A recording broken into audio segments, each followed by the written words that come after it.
Intercontinental Airport, George Bush as we know today, got its initial start way back in 1951.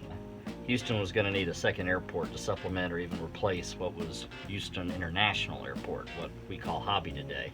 So they contracted for a study to be done. It was called the Bourne Study, and they identified multiple sites, primarily on the northwest part of Harris County, that could be used as a new jet age airport. For business purposes, if nothing else, it would be advantageous to build a new airport, and if maybe they could acquire the land at a fair price, maybe the city later on could do a bond proposal to perhaps actually purchase it and fund it.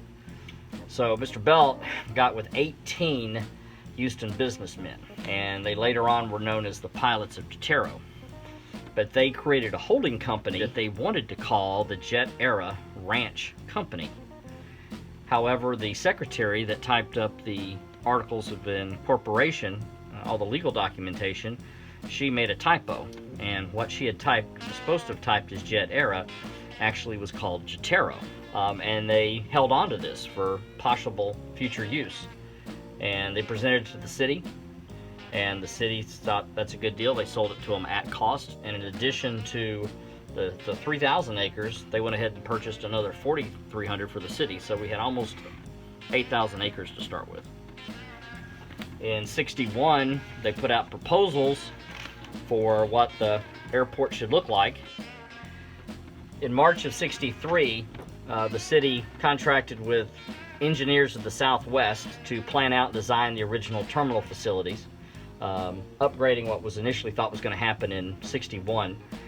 They decided to go what was then a revolutionary system called Unit Terminal. They looked at mobile lounge, pier and satellite, multi-fingers, which later became linear concourses, but Unit Terminal design became known throughout the industry as the Houston concept.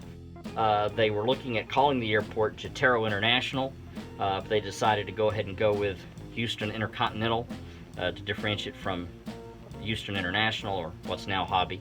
But they did want to still honor the pilots of Jotaro who had the foresight to buy the land, and the main entrance way into the airport running east-west was going to be known as Jotaro Boulevard still. They decided they'd initially build the first two terminals on the west side, A and B. Each would have 4 flight stations. Each of the flight stations was designed to handle up to 5 of supersonic jet aircraft type, the Concorde, the SST, which we thought was going to be the wave of the future. With 8 flight stations, we would be able to have up to 40 Concordes, 40 SSTs at the gates at the same time. Prime contractor was RF Ball Construction. The project manager was Colonel Harry Fisher, and there's still a roadway on the airport named for Colonel Fisher. Passengers will start coming into Houston's Intercontinental Jotaro $50 million airport.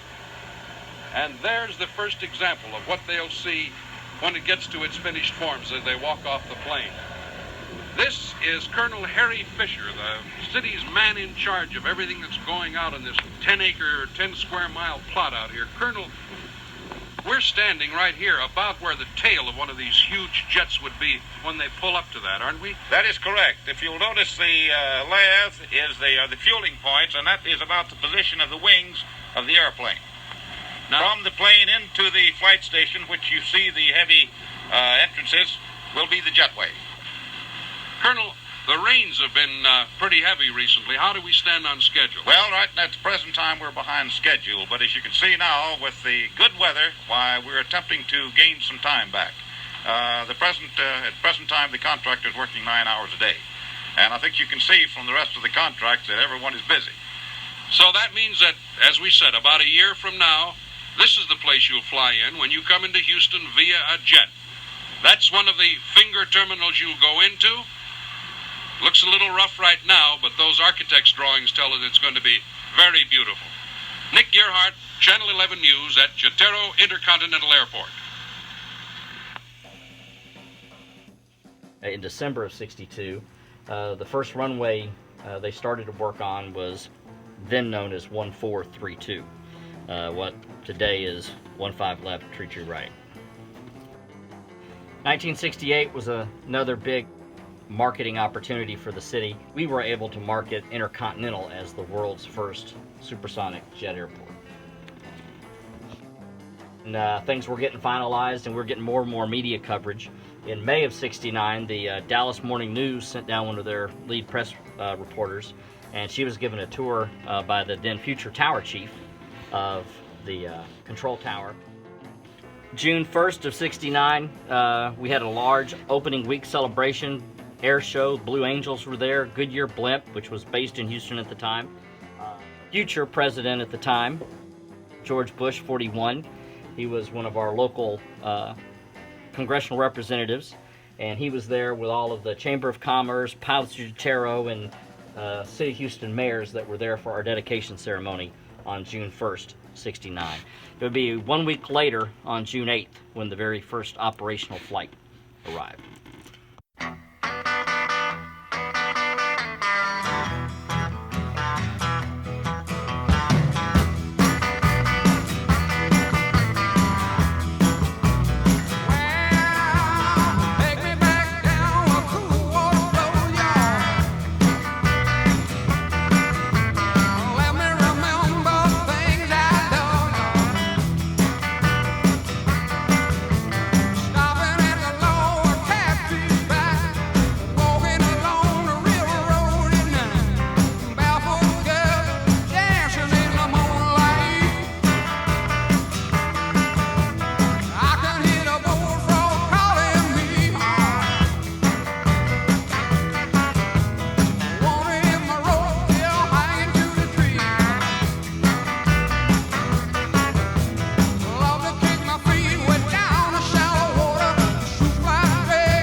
FAA 230 clear the airway.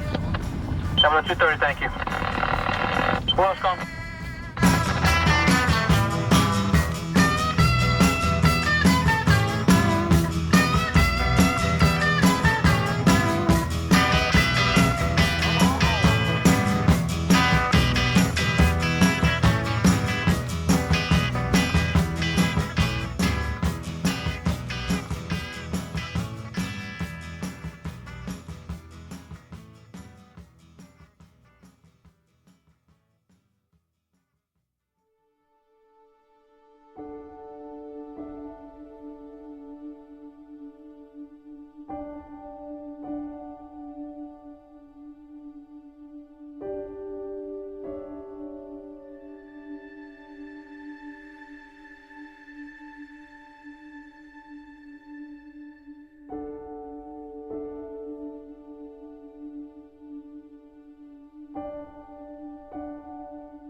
Like any morning at George Bush Intercontinental Airport, thousands of passengers make their way to the terminals for their flight.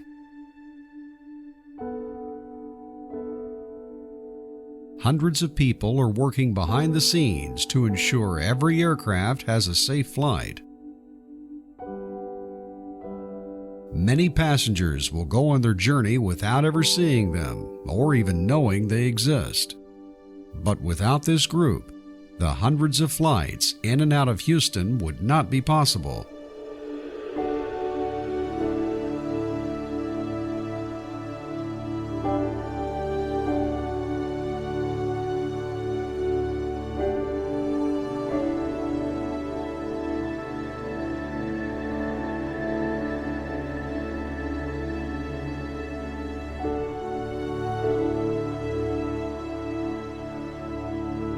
This group is simply known as Airside Ops.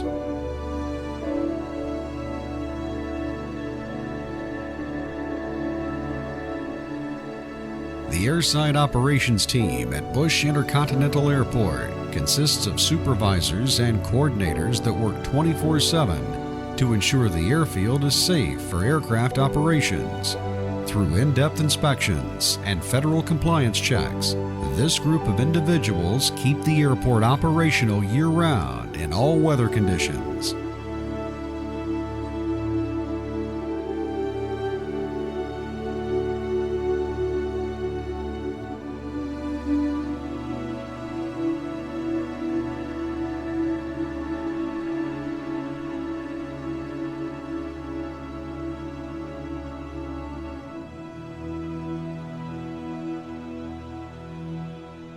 The shift briefing prepares the airside coordinators for the busy day ahead. Hey, we are on a west flow still at 990 and 80 rate. Hobby's on 4, they're 28. Since the tower is departing 3-3s with those stronger... The airfield at Bush Intercontinental, or IAH, is split into 3 complexes: north, south, and west.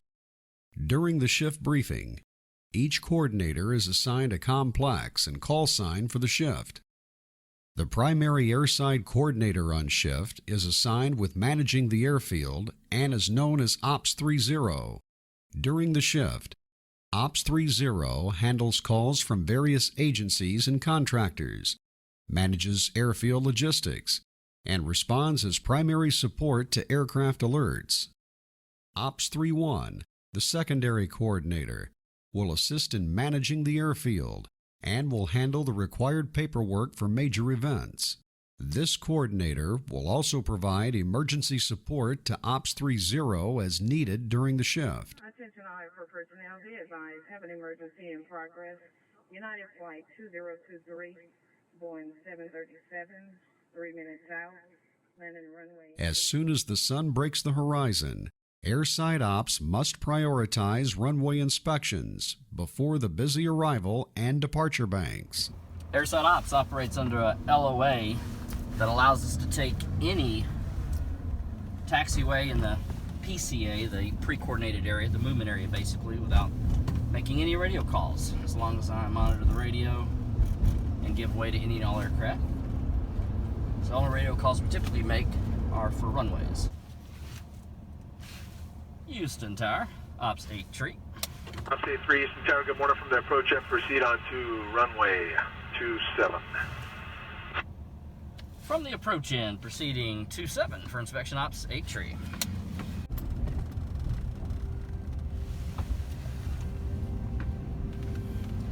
And welcome to runway 27, one of 5 at Intercontinental. This one's 10,000 feet long. All our runways are 150 feet wide.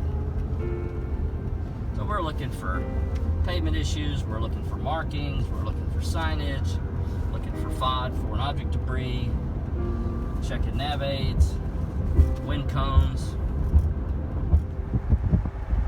Houston Tower, Ops 8 Tree is off, 27, good day and happy Thanksgiving. Ops 8-3, thanks Ops, happy Thanksgiving. And everything we do, we log, document. Some things are logged just internally for personal reference, like this particular runway inspection. Airside coordinators conduct multiple airfield inspections throughout the day, including the daily runway inspections. Coordinators inspect everything on the field, including pavement conditions, marking, signs, and lighting functionality. They are always on the lookout for foreign object debris, or FOD, wildlife hazards, possible obstruction concerns, and much more.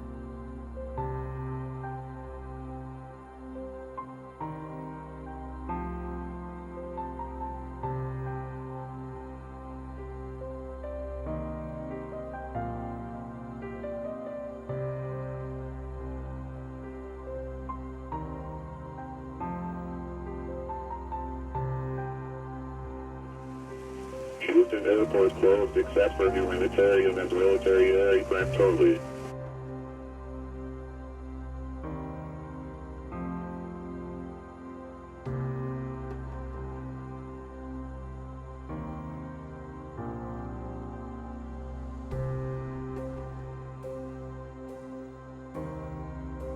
Airside Operations ensures the airfield is in full compliance with all FAA and TSA regulations.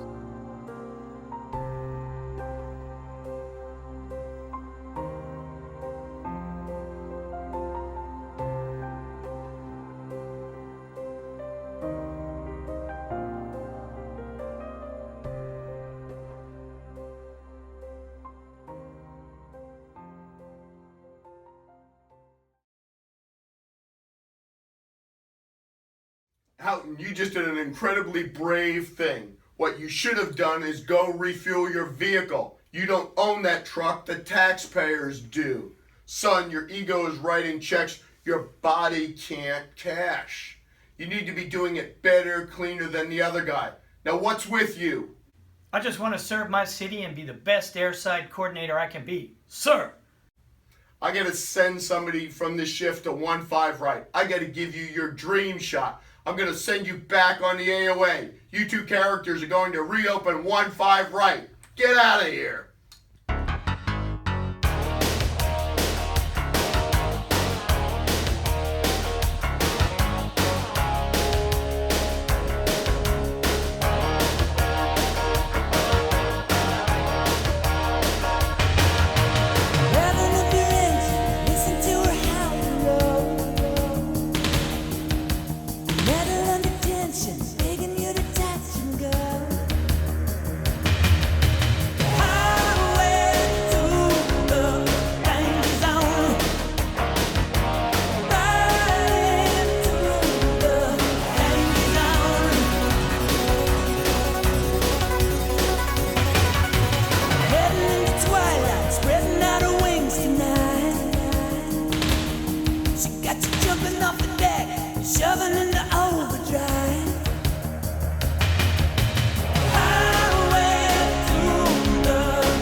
With almost 600,000 flight operations a year, there is no room for error. Failure is not an option.